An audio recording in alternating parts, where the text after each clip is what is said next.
All right, great to see you guys. Goodness gracious, I was getting completely sidetracked doing something, and then I looked over at what the heck, William Arends. Hello from Eddyville, Kentucky. I certainly did not expect to be seeing you. Good morning, great to see you as well, Zoe Dufour, Tolemykus, Panther Shadow, Eric Goebel, and Charles Latora. Awesome to see you all. Yeah, like I said, William Arends, I certainly did not expect to be seeing you, considering that you're kind of on the road or whatever. And I didn't, so it's going to be fresh out of the oven, William Arends, when we get to your, the ATA there, the Arends translation attrition. I haven't even read it. All I did was I just did a quick spell check and some formatting. Yet again, I think we got quite a bit of stuff to talk about. I'm going to pop in right off the bat. Oh, I'm so happy. Two good things happened this week for the live stream. Well, you're going to see in a minute. I'm not going to show it to you right off the bat here, but I'm going to present the screen. I think this is a good thing. I like doing this. Oh, good morning. Great to see you, Meandering. I hope you're doing well. So this is, I kind of like having this up. I think it's a good idea to just like at least, and hopefully maybe you guys can go, hey, wait a minute, you didn't talk about this or that or the other thing. So here we go. Oh my gosh. And our leader, Brian R. Smith, isn't here right now. He's the new leader because of that last week getting Sir Arthur Conan Doyle, which right off the bat I was really surprised. So anyways, those are the points, and we're now going to talk about why I'm really happy because it came in yesterday. I was so excited. So the prize came in for the round number 2, and it's this. I know it's nothing spectacular, but what the heck do you want? It's going to be because it's going to be easy for me to ship anywhere in the world. It's not going to cost me a fortune. Also, I didn't clue in. Well, here it is. The Cher Ami comes through. It's a graphic novel. It's just a quick little graphic novel. But I thought the reason why I wanted to get this was because way back when, I think I mentioned this to you guys, was I thought it was really touching when Gamers with Coffee, when I went on to one of his live streams, I was just listening in, and he was talking about saying, oh, I was on this World War I live stream, and guy was talking about the pigeon Cherami and blah, blah, blah. And I was like, wow, this is really neat. So later on, when I was trying to figure out some kind of prize or whatever kind of thing, I obviously wanted to keep it something that's not going to cost me a fortune to send away and whatever. And I was like, oh my gosh, the Cherami comes through. Boink. I love that name of it. It's I love comics. It's a graphic art thing, and it also last night it didn't clue in, but it's kind of like similar to the way the History Heroes thing started off. Anyways, it's kind of got that little bit of a graphic thing. So there you go. That's what I'm going to be sending off. I was super duper ultra happy when that came in yesterday. So there we go. And here's the second thing. That the designer Paul Hederer has agreed to an interview. I'm super pumped. So far, 2 of us have provided questions, Eric Goebel and Harro Bosma. I've got a bunch percolating in my head, but to be honest with you, and I said this to Paul Hederer, the designer, this week, I said, I hope you don't mind, but I want to wait to do an interview with you for a couple of reasons. I've only ever done job interviews. Like I've only, interviewed people for a job or whatever. I've never actually done an interview like this type of stuff, to try to poke, to try to get what's going on in their head. And secondly, I want to make sure that I get some more I don't know much about the Romanian campaign. Like I said, I'm going kind of like in the same way of time. I know a little bit about 1917. I know that it ends 1918 and all that stuff. But I can guarantee you the majority of you guys know way more than I do about what's going on from further on. Great to see you. Good morning, Wardrobe Plays World War II. Morning. Last night I was reading some World War II newspaper to Hexy McMurray. I'm telling you, man, it feels awesome. And you start getting this context of what was going on there. It's, the way there, it's different. I'll say this too, Wardrobe. You said, have you interviewed the Weltkrieg designer?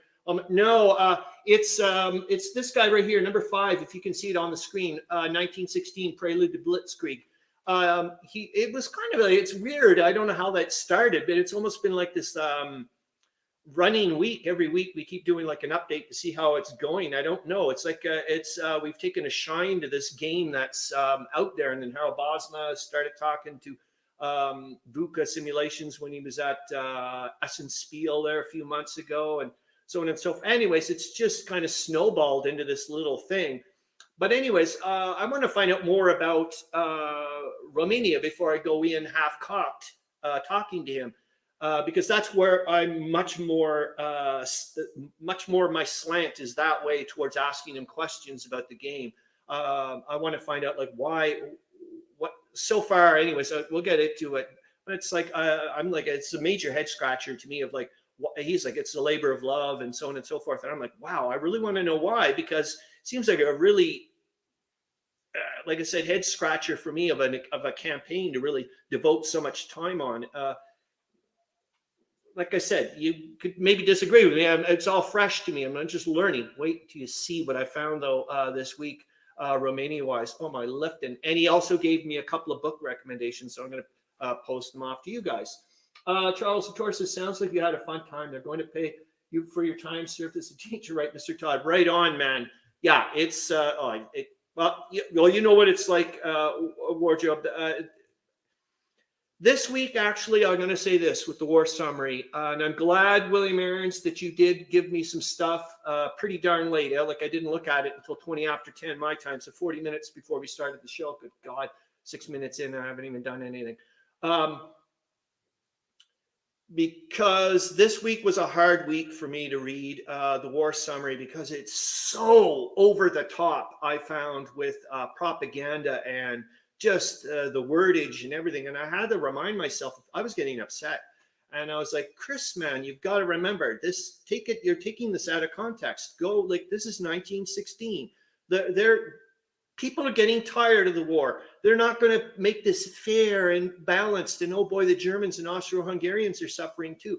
No, man, they want, everybody wants this war ended. They need everybody on their side. And so on and so forth. They will use every freaking word or whatever they can to persuade and get people to, on their side, man. You know, and I was like, okay. And anyways, you get that. It's still upsetting, especially also with, yet again, you got to remember, I raised a daughter on my own, and I was a single parent. So I've got the, yet again, we're going to be talking about the Hello Girls.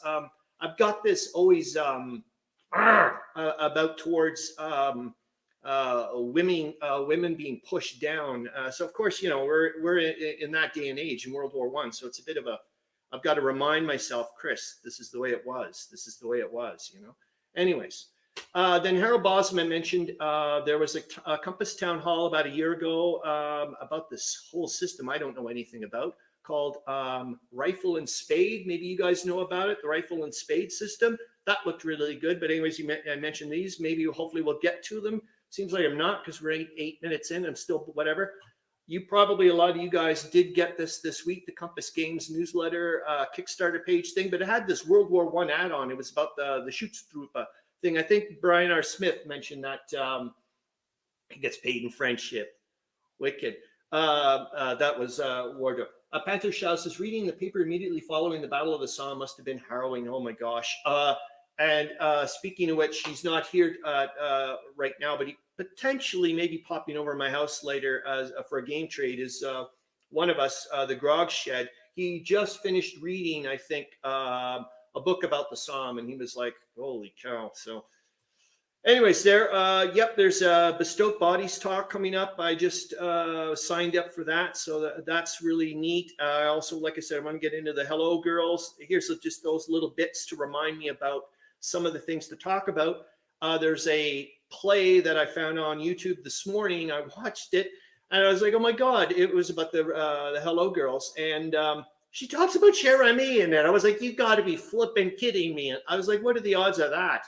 And then I inserted the ATA because I didn't expect, well, at the very end there, he popped it in. Bookshelf Book of the Week. Yep, I'm getting this right. Maybe if we get to it, the Internet Library shout out and so on and so forth. Okay, let's go straight off to the history heroes. Who are what am I? For anybody new, remember, you just get even 1 point for guessing, for goodness sakes. And there we go. So I'm going to pop it in the banners, and then we'll go. I'm going to stop the screen temporarily. And the first one is, I was 65 years old when war broke out, but I still fought for my country. Who am I? And I will put, hold on, I'm going to get to the, I got 4 trillion. Nope, that's not that one. That's this guy. All right. So that's your first clue, and I'll put that in the comments as well. Okay. All right.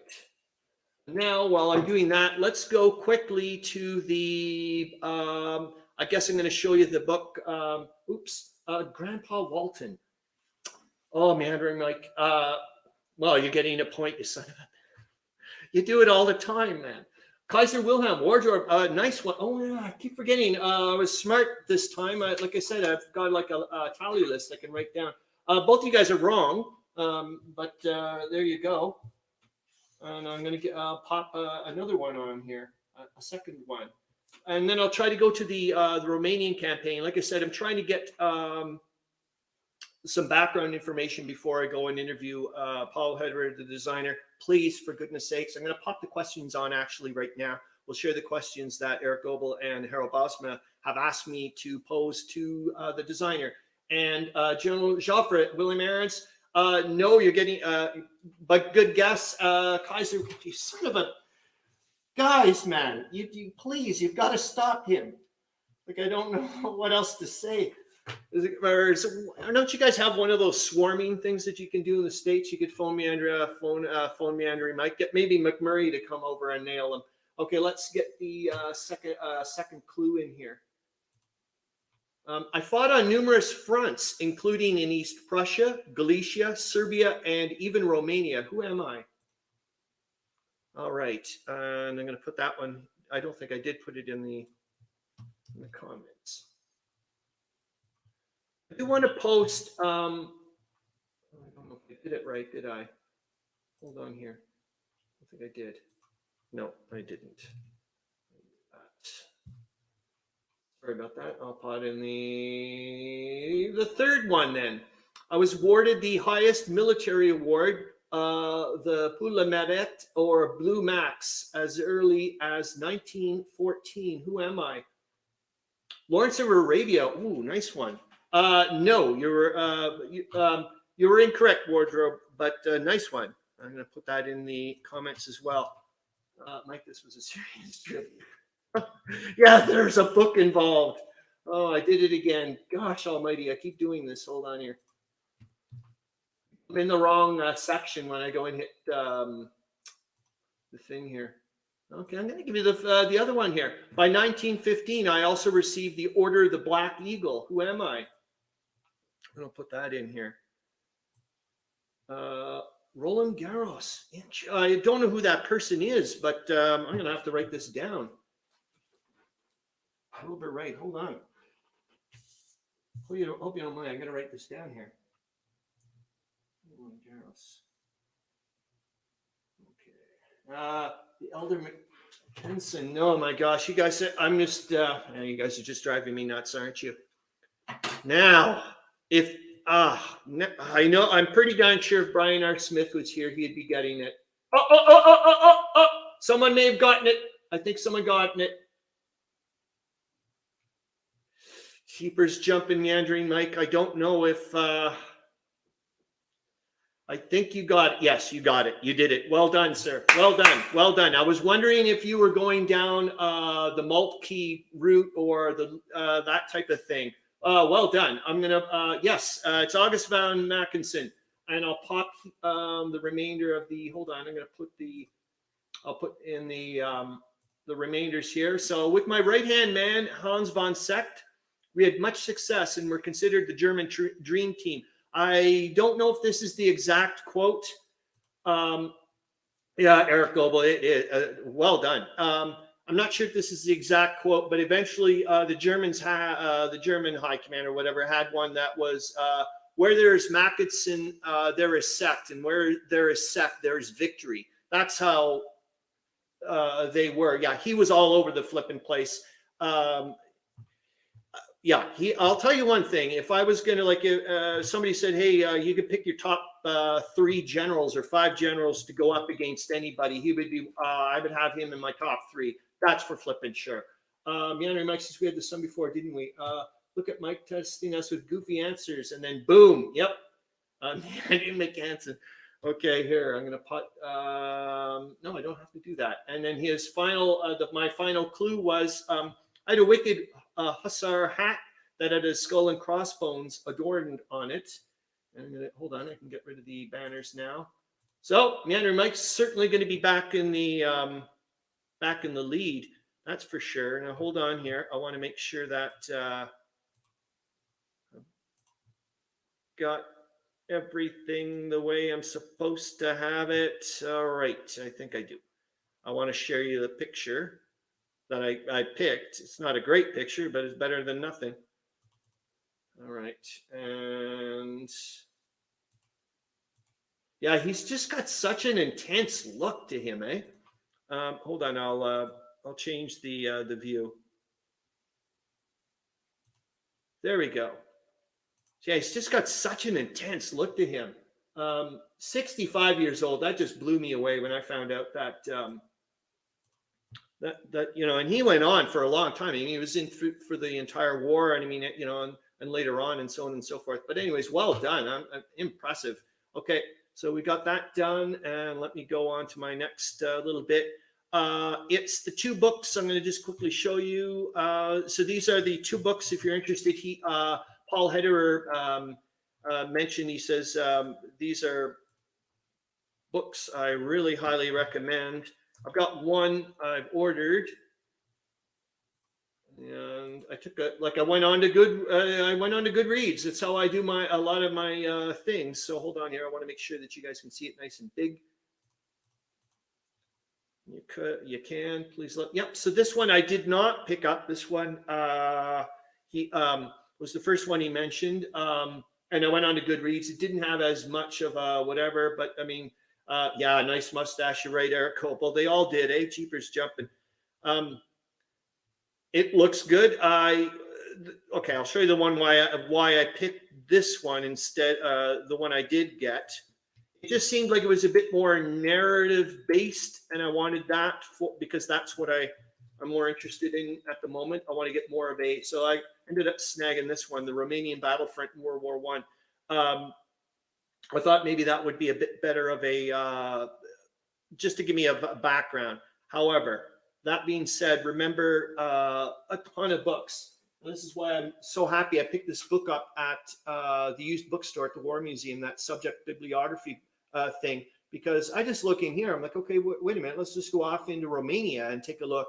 And of course, a lot of these books are, you know, were published ages ago, which means we can get them free on the open library. And lo and behold, I'll hopefully pop it in the sources and links. Hold on, I just want to get rid of this crazy because the Goodreads is just showing me 4 trillion things. I wanted to show you the picture.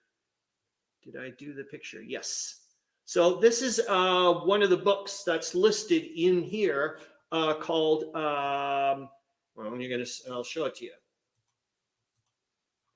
And I picked, and then I did a bit of so here, hold on, I got to get rid of, turn it giant sized, and then get into the width. So it's The Policy of National Instinct by Take Janesco, and you can see it was way back in 1915. Now, if I go to, I just got to hold on here. I'm going to make sure that I'm getting the right file. There we go. It's this passage I wanted you guys to see. It is. I can't wait. I'm not going to buy this book, but I'm sure you can. It's this bit out here. So it's, you know, part of the guy's speech, and I was just like, my oh my, like this is you know, primary first person stuff, man. This is awesome. So today, gentlemen, I think we are confronted.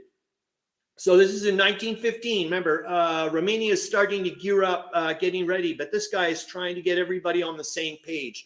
And he's been, just to give you a bit of background before this, it's only 6 pages in, but he goes right into it. he uses examples of the other countries that are going on and like how the parties all try to get together. Brian R. Smith coming in a tad late. Oh, and you probably would have nailed it, Brian R. Smith, August von Mackensen, but yep, you're late. You snooze, you lose. You don't get any points, but I hope you're doing great. It is super awesome to see you. Today, gentlemen, I think we are confronted not with an ordinary war, which will simply involve a certain changing of frontiers with things after that, very much as they were before. We are faced by a catastrophe involving the whole of the human race. We have before our eyes the declining twilight of one world preceding the dawn of another and a new world. Okay, I'm going to stop that screen. So that's from that open source library. Like I said, just knocked my socks off when I was reading that. I was like, boy, oh boy, God, that's just some fun stuff to take a look at. Now let's go up to we're going to go up to the Pinup Gal. And I don't really have to show you the whatever. She just looks really, really cool. And so you guys can see her. Great. And hopefully it's nice and big.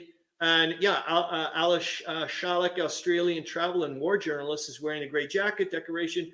I've got a link on her if you want to go and find out more about her. She just looks really cool. Now this person here, if I can get him. Now I'll show you why I picked him, and then it just knocked. I was like, you got to be joking. When I saw this guy, okay, I'm going to make him so you can. Yep. I mean, I'm sorry. He just looks like a boy, so young. And I was like, how in the hell is this guy an officer? He's got a swagger stick, the whole 9 yards. What the hell is going on here? So I wanted to, yet again, you can go find out more stuff about him. So hold on here. I made a little, did I put it in here? Hold on here. I think I could have, did I put it in the slide? Did I pop it in the slide? Yes. Excellent. So let me know if you guys can see that. I hope to God you can. Hold on. I gotta make, yep. So there you go. I just wanted you guys to see some of what he says here. Gilbert, I just found it really fascinating little story about him. Born in 1895, he's educated at Westminster, and shortly after the war broke out, he enlisted in the UPS brigade, from which he exchanged into the Inns of Court, OTC. He was gazetted to a commission in December 1914, and shortly after was ordered to the French front, where he took part in several engagements. Owing to being mistaken for another officer of a similar name, he was erroneously reported by the War Office as being killed, and a brief notice of his career appeared in the Times of April 20th, 1917. Happily, 3 days afterwards, this was duly corrected, and Lieutenant Goodman had the singular experience later of reading his own obituary notice. Some few weeks later, he received a serious flesh wound in the thigh while leading his men in a gallant, then unsuccessful assault on Greenland Hill, the plans for which he was understood carefully to have prepared. Being invalided home to England, he remained in various hospitals and convalescent homes until his recovery. And last spring, he decided to join the Royal Air Force and was gazetted on July 12th to a permanent lieutenancy in the Army with seniority from September 1915. Go to the next slide. After receiving the usual course of training for the air service and receiving his wings as a pilot, he was suddenly ordered to the Italian front and left sorry, I got to get rid of this crap here. It's September 11th, last for an unknown destination. His CEO writes, there was some other bits anyways, the text that I got this from was brutal. I would have liked to have shown you the original scan, but it's hard to read. And so this is now talking to the parents. He was last seen fighting two enemy machines alone over an enemy aerodrome, and before the remainder of his patrol could get to his assistance, he was seen to be in difficulties and go down to the ground. The two enemy machines were both engaged by another of our machines, which came up shortly afterwards, and were both destroyed by our machine. We all feel his loss very much indeed, and he was a splendid fellow and liked very much by both his officers and men. He had done excellent work in his squadron, especially during the push, when he was responsible for doing a large amount of damage to enemy troops and transport. It was an extremely stout effort, leaving his patrol to attack two enemy machines And if it had not been for an unlucky shot, I'm sure he would have had 2 enemy machines to his credit. And then the final little bit. I'm asked to convey to yourself and his family the deep sympathy of the officers and men of his squadron who all miss him immensely. There's one consolation, that his end was an exceptionally gallant one, and that his life was given in a very great cause. I'm in communication with the Reverend E.G. Wells, who states that he buried the body of an English airman on Monday, October 28th. From his description of the time and place, etc., we believe same to be this body of your son, and we are trying to exact the location of his grave so that we can erect a suitable cross in memory of one who, we are all agreed, was not only a very excellent and gallant officer, but a gentleman to the core.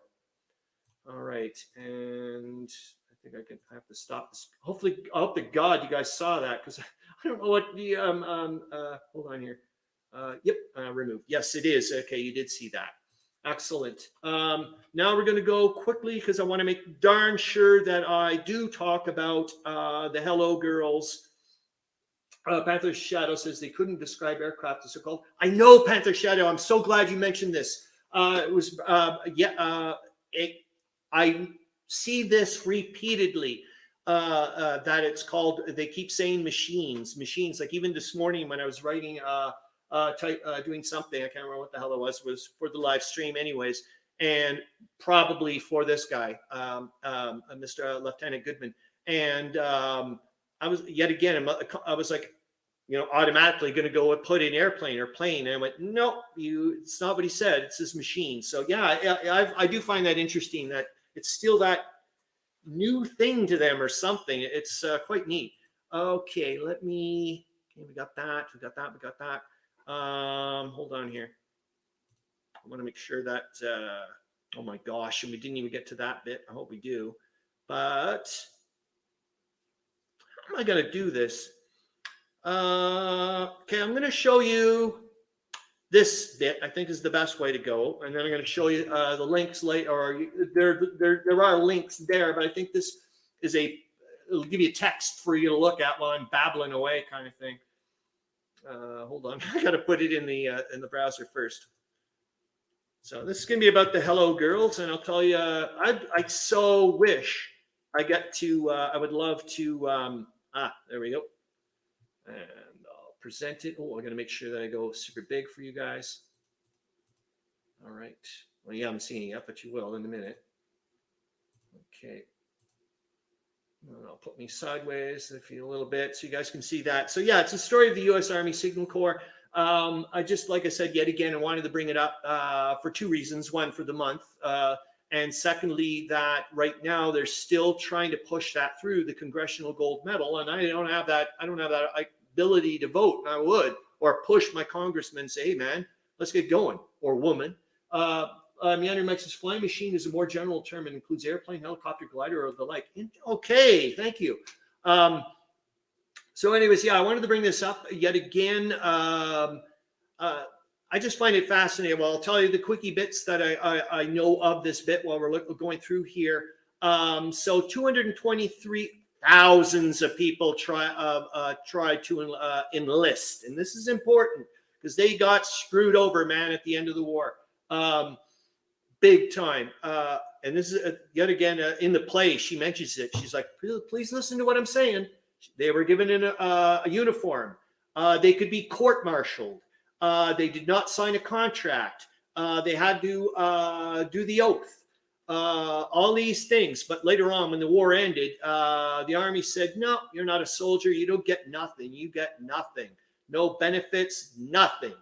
And it broke my heart. I actually wept. I hope I don't do it again. Yeah, we'll talk about something else. Anyways, why did they use women over men? Pershing brought the women over. This blows me away. And just think about this for an operation when you're trying to do a battle. Remember, this is average. Average time for a man to plug in the little things to get your call in and whatnot in France, 60 seconds. Huh? So you're a general, oh my God, there's something going on. 60 seconds, average.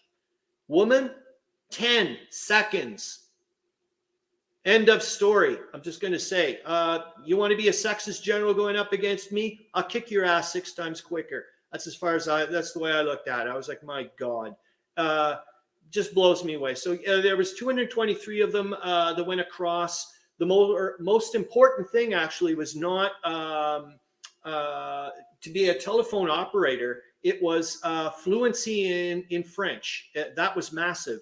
I did kind of break my heart reading a little bit about this stuff here. We'll go to the other link so you can kind of see it a bit. So you can see what this guy is really good. I've only watched this one video and I was like, wow, it's just ever I really I want to watch more of his. Have you guys seen this guy here, the history guy? You know, there we got another shot of them. Like for example, the head of the Hello Girls here, she had like a double history major and something else and whatnot. It just blows me away. Anyways, that's that. Yeah, they were all volunteers, as you can imagine. There we go. I popped in a bazillion links. Hopefully that'll we'll get off to that. Okay, I'll get rid of this. I don't need to get rid of you. Let's see what else. I'm getting sidetracked as per usual. Hold on here. Okay, did that. We did that. We did that. I want to get to let's go to some kind of interesting stuff. It's this bit here. Yeah, you know what? We're going to. And then we're going to go off to, because we got 31 minutes, I want to make sure that we start talking about current event news. So we'll go to the ATA, the week, and then very selective bits of the war summary. I think this will be it. But I would like to, yet again, like I said, if people contribute stuff in the show, I want to make sure that you guys jump the queue, for goodness sakes. Clark Commando 1983. Hey, buddy, I made it. Awesome to see you, man. And I inadvertently, I'm glad you did, because it's kind of weird that you popped up here, because I forgot to put you in the list. But I'm pretty darn sure you did a Der Weltkrieg video this week, so I should be mentioning you in this bit. How Bosma? Oh my God, there you are! I can't believe you're there. This is weirdness, man. I'm just about to go and talk about something that you brought up. The hell, man! You kook. Hold on here. Jesus, Harro Bosma, that's just freaky weird. I can't believe that. Yeah, both of you guys. Clark Commander 1983 shows up just when I'm just saying. By the way, I try to always make sure that I bring any of us that contribute to the show are put in. And oh, goody, good to hear Clark Commander 1983. And then Harro Bosma, you pop on when I'm just about to show this. So I'm not going to, I don't know how to, we're going to do a little bit. I don't think they're going to get pissed off. For God's sakes, it's free advertising. But I want to make sure that am I in the 150 mark so you guys can see. Okay. There. I don't know if that was a smart move or not. I think Market Garden is in the one we're getting now, but no, Desert Blitzkrieg hasn't even shipped yet. That hasn't. These were things that shipped like 2 months ago or 2.5 months ago. But yeah, Desert Blitzkrieg not even on the boat.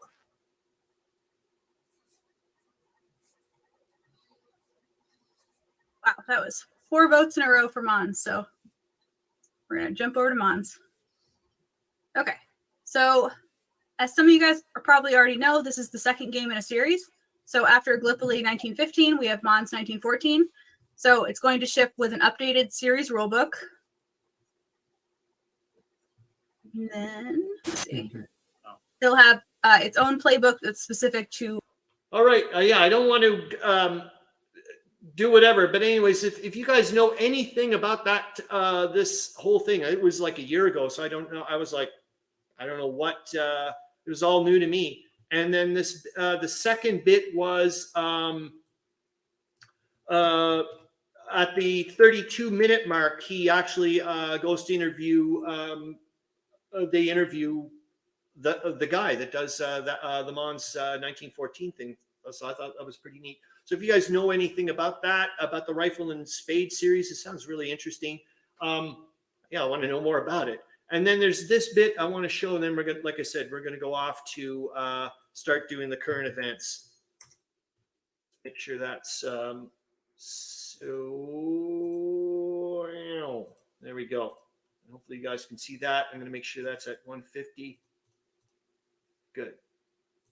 So yeah, this is I think am I not mistaken, Brian R. Smith? This is the game that you went and put on pre-order. Clark Commando 1983 says, "Hey, Manny Mike, reminder at Friday's show with Manny Mike on yes on the it's not it's the 29th of March, is it not, Clark Commando, that you're going to be having Meandering Mike on your show? Is it the 29th?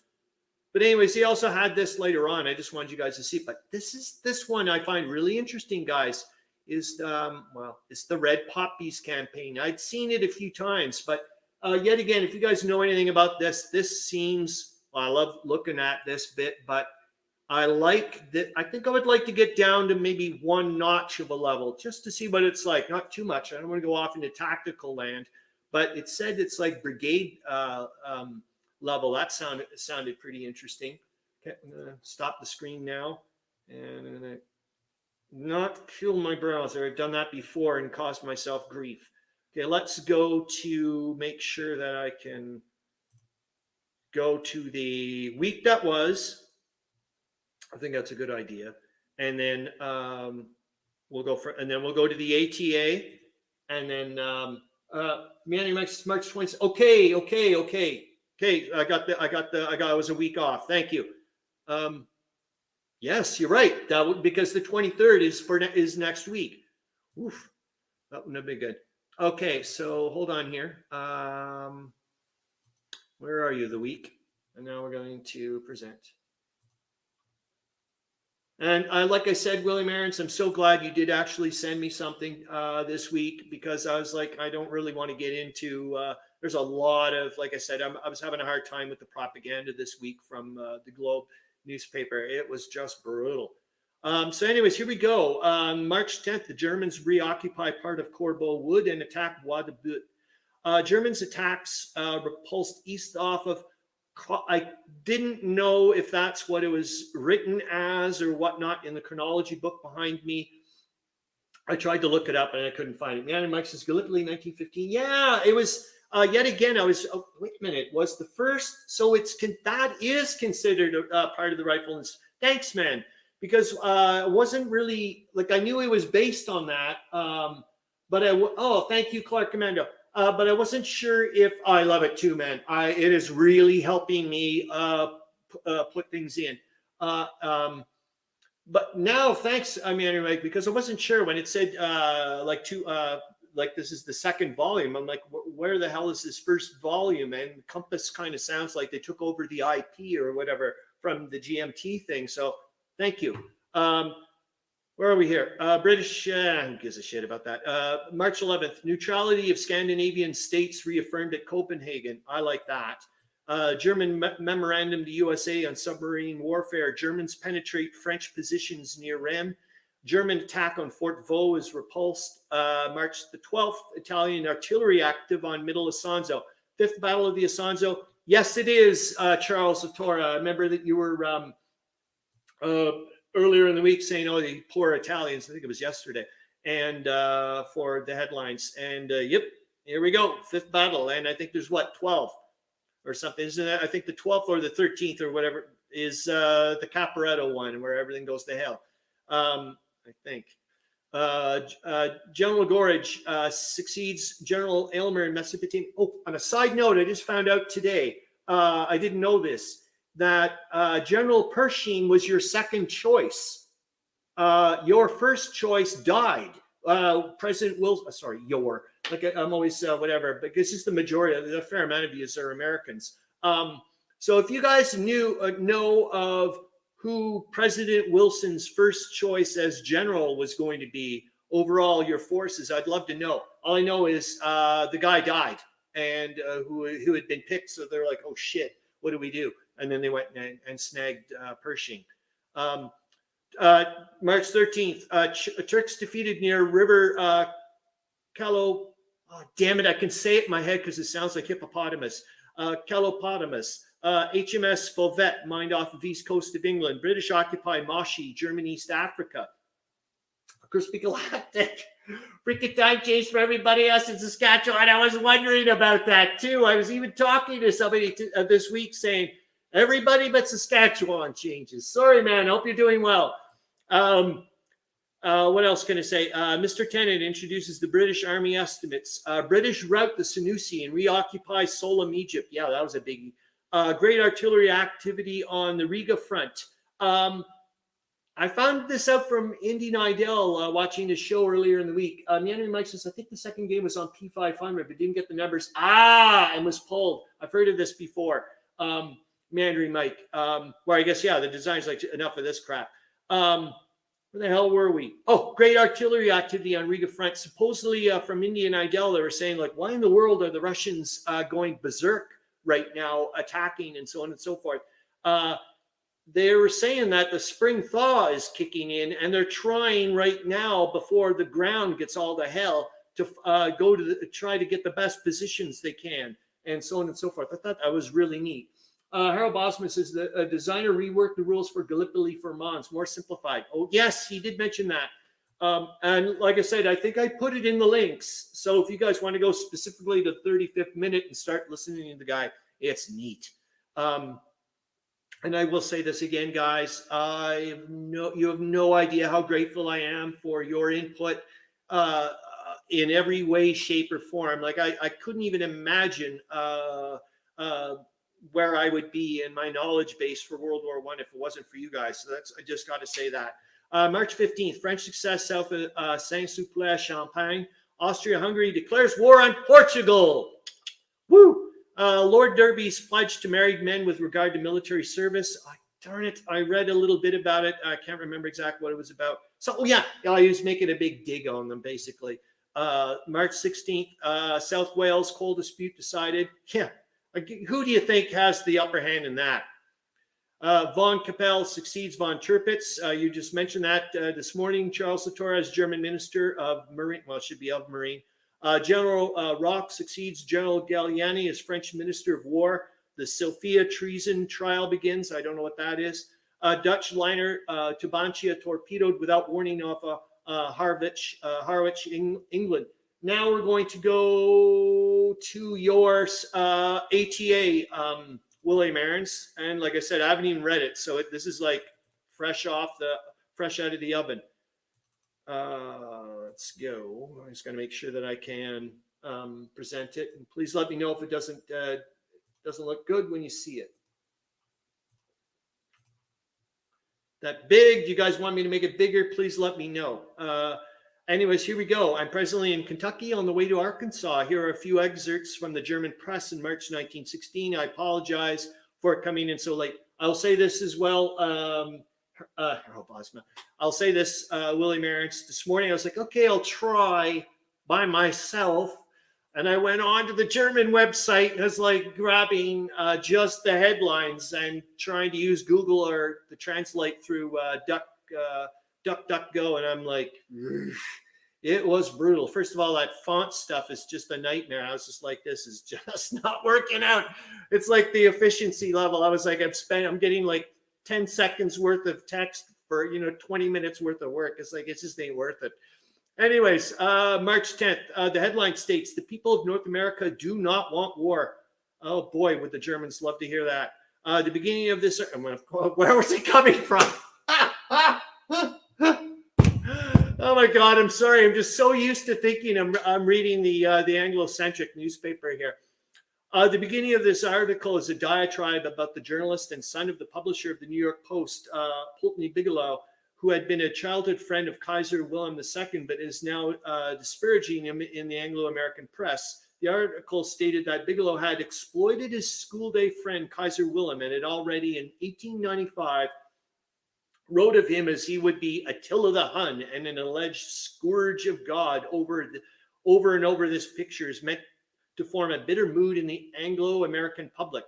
Elsewhere in this article, it is stated that enemy has done as much damage to the reputation of the Kaiser as has this so-called childhood friend. Brian R. Smith says General Frederick Funston was, thank you. was Pershing's superior in Mexico, but died of a heart attack in February 1917 before he could be appointed. Awesome. Thanks, man. Boy, oh boy. Eh? So that's all part of this little Francisco Villa nonsense maybe going on, or maybe it's already been over with by then. Translator note, it is interesting that here again, North American seems to refer to the citizens of the USA since the Canadians were already at war with Germany. Neat. Yeah, thank you for that, William Arends. Like I said, I'm reading and digesting at the same time. So I'm kind of like, I'm probably not giving, I'll have to read this over again for myself. 15th of March, dispatches from headquarters to great headquarters. I love that. It just sounds so cool. We blew into the air an English defensive encampment by Neuve-Chapelle. The English artillery directed heavy fire on Lens. The French artillery was very active against our positions by Ville-des-Bois and in various sectors of Champagne. On the left bank of the Meuse, troops from Silesia pushed their line forward. Oh, that's so cool that you that it's mentioned in Silesia, because I also noticed that in the war summary. I don't know if we'll get to it, but they also mentioned that Silesian troops were near Verdun. I thought that was neat. So I like these when they join. The French made 4 counterattacks without success on the right bank of the Meuse and the ridge by East Hungen. A 2-way artillery barrage fiercely continues. In the Vosges and points south of small French reconnaissance activity was thrown back. Lieutenant Leffer shot down his 4th enemy aircraft north of Bapaume. An English double-decker and other enemy aircraft were shot down by our air defense artillery. Doppeldecker. I know that because Rob came up with the name for my little game there. Over Homa, north of Verdun, a large French aircraft was also downed in air combat. Some of its passengers were captured, others were killed. March 18th, 1916, the future of our colonies. Whoa. The program of the Minister of State, Dr. Solt. A petition was signed by the administrators and colonial settlers of German Southwest Africa to the Minister of State, Dr. Solt, concerning their situation with consideration of England's continued connection with the Union of South Africa. Dr. Solt gave the following reply to that petition. I've taken the greatest interest in the petition of the 4th of this month and the numerous signatures on it. I can only advise in response herewith that I am prepared to take this opportunity to repeat with emphasis that from my side, no effort has been spared to conclude this world war for us victoriously. And I have not for one blink of an eye never doubted that Germany would again be in full possession of the colonies that she had previously held. I know that value of German Southwest Africa as a land for colonial settlers, as well as a region of good mining prospects, and how those who have signed this petition assess that value. Your lively statements show that there is still an interest in the production of profitable trade relations with the colony. I greet this continuing existence as well. I especially say that there will be no contradicting in the stated program for the undiminished reestablishment of the German colonial possessions. Clark Commando 1983 says, has anyone read A World Undone by G.J. Meyer? No. Oh, I have it up there. I don't think so. I've heard of it. That's for bloody sure. Have you? Translator note, this has been a cold comfort for the cutoff, and I haven't, so what am I saying? I can't answer for everyone. Good God. Cold comfort of the cutoff and distant German settlers and administrators of Southwest Africa if and when they received it. It was also reported that a wife of a German transport administrator and several women mission workers had recently returned from the colony of Cameroon. I think that's it. Yes. All right. And you said A World Undone by G.J. Meyer, eh? Clark Commando 1983? Screw this. This is the way this world works. Hey, let's go take a look and see what this thing is. G.J. M-E-Y-E-R. I'm going to go to Goodreads. I like Goodreads. All right. And then let's present and take a look. Got pretty darn good thingamabob here. Meandering Mike has World Undone. He's got it. And are we at 150 still? Yes. Oh, let's take a look. Oh, it doesn't show you the cover, but anyways, at least we can read it. It's a professional. Is that it? Doesn't say anything there? Goodness gracious. Is there any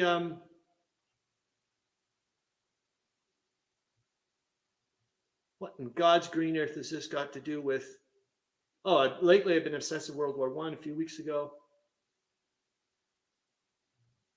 Let's see if I can find a review.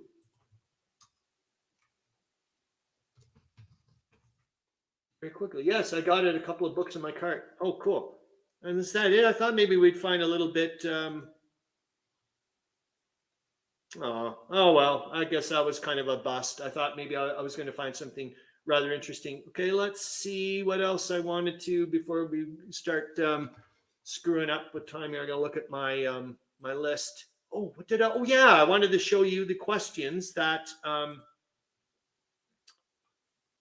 the prelude to. I think I'd already gave Harro Bosma's questions, but let's make sure I pop in Eric Goebbels as well, and hopefully this will get you guys thinking about what potential questions you'd like to ask Paul Hederer. There we go. So these are like I said, these are Harro Bosma's questions that he wants to ask. Was he? Of course, what am I saying? That's why I know the world undone. For goodness sakes, you two. That's based on the title for the CSL Conflict Simulation Limited Games. For goodness sakes, upstairs that got me all into this. That was the thing that's started me in this World War One kick. For God's sakes, was the original system based on 1914 Twilight in the East offensive Arends? If so, how difficult it is to change the design to a different system, not Paris. Manuel Mike says, Ray Weiss leveraged that title. Yes, that bingo. If not Paris is the base system, are there differences? What is the scale? How many maps will it have? And then Eric Goebel wants to know, for not Paris, do they have any plans to add additional scenarios and or allow for expanding the campaign beyond the opening months of the war? I was thinking about expansions. Any thoughts on a future game that would involve World War One in the Near East? Ooh, that'd be nice. Eric Goebel says, I just got the CSL Verdun this week. Should be fun. Oh, please let me know about that one. Is it that one? Yes, that's the one I was looking at. On BGG is one of the ones I was considering getting. Also, I'd like to know if is yours with these extra thick counters, or are they the new ones? Please let me know. I'd love to know. Because I think right now it's still listed on his site as the extra thick counters bit. And I was like, I'd like them, but I don't, I'm worried that we're not going to get them. Yeah, let's go to the war summary quickly and hold on here. That should help out. Yeah, we got 8 minutes and it will go zippity dippity quick. I've at least popped in the black dots yet again to help help me out here. Boink. Then, like I said, I'm trying to avoid as much as possible the over the top, stuff that it's just like, okay, it's almost to the point of being childish as far as I'm concerned. Clark Commando 1983 says, sorry, didn't mean to. No, don't worry about it. This is all part of it, man. But thank you for being, whatever. Twilight 1914 is excellent. Knock Paris is outstanding. I plan to play it. Buka Games is top notch. Best way to get answers is email them. Cool. Or use Harro Bosma. Anyways, Patan Stonewall Defense is going to save Verdun. Striking a small part of the fun. Yeah, it's easy, isn't it? Good God. I distract myself. The Cold's calculating chief of the German general staff will not much longer permit the crown prince to hurl his men recklessly against the French positions. The reason why I brought this dot up, not because of obviously not the way they're talking, but yet again, remember that sliding away of what the initial bit was supposedly with Falkenhayn and whatnot was to try to bleed the French white. And what's happening if they start to slide away and they keep day in, day out, and you're not, and your casualty levels start to mount? Well, it's no longer what you were trying to do, were you? Kind of thing. And that's what I think what they're trying to click in here. Von Falkenhayn and the most experienced of his coadjutors were against the Verdun offensive, but the desire of the Crown Prince to become for a time the central figure of the war, and by the capture of Verdun to take a place beside Von Hindenburg and von Mackensen. There he is. As a great commander, was supported by the Emperor William, and the adventure resolved upon him. Eric Goebel says, pay close attention to the railroad rules, Clark Commando 1983. Make or break for the French. Okay, like I said, I'm just going to be looking for the dots here because we got to go cooking. Dispatches from Petrograd confidently expressed the opinion that the Turkish campaign in Asia Minor will finally collapse in the early spring. There's increasing demoralization among the Turkish troops, and although everything possible has been done to put Trebizond in a condition of defense, it is not believed that the Turks have had time to bring up the reinforcements necessary to withstand a sustained Russian assault. And the reason why I brought this in specifically, because of my game, I'm sorry I'm being indulgent, it's the Odessa thing, trying to bring troops back and forth across the Black Sea. From Odessa comes the remarkable report that the Turkey has consented to send some of her troops to help the Germans on the Western Front and has withdrawn several engineering regiments. Not this bit, but later on I think it is, but Odessa bit got me clicking. That is, if true, is evidence that Enver Pasha is no longer at the helm. Oh gosh, I hope we get to the black dot there, Tolemykus, of yours, with the submarine. That was the whole thing. Remember way back when, where they grabbed one of the nobles and smuggled him across via German submarine to North Africa. It's just like, what in the hell? That must have been a shit ride for him. Reports persist of panic in Bukovina and the flight of inhabitants of Cernowitz for fear of a Russian advance. I'm sorry, it's yet again, it's the the Jews just getting the crap kicked out of them. They perhaps fear also the ominous silence of Romania, which is believed now to have a large enough stock of artillery ammunition to warrant joining in the fray. I don't have, there's a few. I don't even have any black dots. And this one I'm just saying because it's yet again, Harro Bosma is talking railroads. Chris' recent picture from the book was really telling how great. I know it freaked me right out, Harro Bosma. That's why I wish I could. If you do save the picture, you can blow it up. And it just knocked my socks off when I saw those side by side because I was like, oh my God, you've got this internal line of communication with rail, and they're able to do all kinds of amazing things, sending troops zip, zeppity, bet all over the fronts. Yet they're starving to death, and then you look on the other side. This the outer lines of communication, the Entente, and they're bringing stuff in around all over the place, and it's like whose line of communication is going to win out in the long run? I don't know if you can do it that, but you get it knocked. Yeah, I'm glad you brought that up, Harro Bosma. This is yet again the reason why I have this one here. It's like 1 week, it's like, oh, everything's going great for the relief of Kut. And then it's like, well, not so great. I understand that's yet again, like I said, I know they're trying to make everything rosy. General Elmer is having a hard time of it in his endeavor to relieve Kut Elmira. The War Office announced last night that his column, which was operating from 7 to 8 miles from the right bank of the Tigris when the action of Wednesday was fought, has been forced back by lack of water to fall back on the river after being removed of all the wounded. Water, Oh, this is it. I'm glad there's my little black dot for the Odessa thing. If the fresh troops now being landed on the Black Sea coast from European Russia via Odessa are in sufficient force to keep the Turks moving at a rate since the fall of Erzurum, the Russians will hold most of Asia Minor before midsummer. Meandering says hold the World War I game convention in mid-December, and everyone can say they'll be home before Christmas. Well done, man. That is excellent. Excellent. Oh, man, you got a crafty little mind, man. I love it. Anyways, here we go. Nope. Any more black dots? Yep. For the first time in 2 or 3 weeks, here you go again, Charles Latora, for your Italians.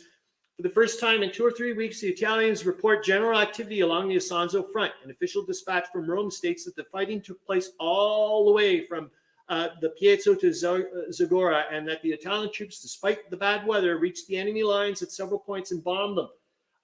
Eric Goebel, I wonder if the World War I Museum in Kansas City would let us have it there. Oh my God, don't even start me. That is like, a pilgrimage place. And interesting that you say that, Eric Goebel, because one of the things I want to do, there's a bunch of picnic tables in the back of the Canadian War Museum in Ottawa, and I just want to go and play a game there. Harro Bosma says, yes, Mark, but dreams may not be too far-fetched already. Organize your own convention, right? Yes. Good idea. You know anyone nearby? They do. Not Jay lives somewhat close to Kansas City, as far as I know. Maybe McMurray and them. I don't. Not get. I don't know American geography, so I should shut up. All right, and we are. Oh shit. Okay, let's go quick. Oops. I wanted to get to the. Let's go to the. At least find the submarine one before I say goodbye, or we all say goodbye. Oh, you do have family there. French for area activity. Bulgars are apprehending. Yeah. Where are you? It was the. I just was like, ooh, that sounds so neat.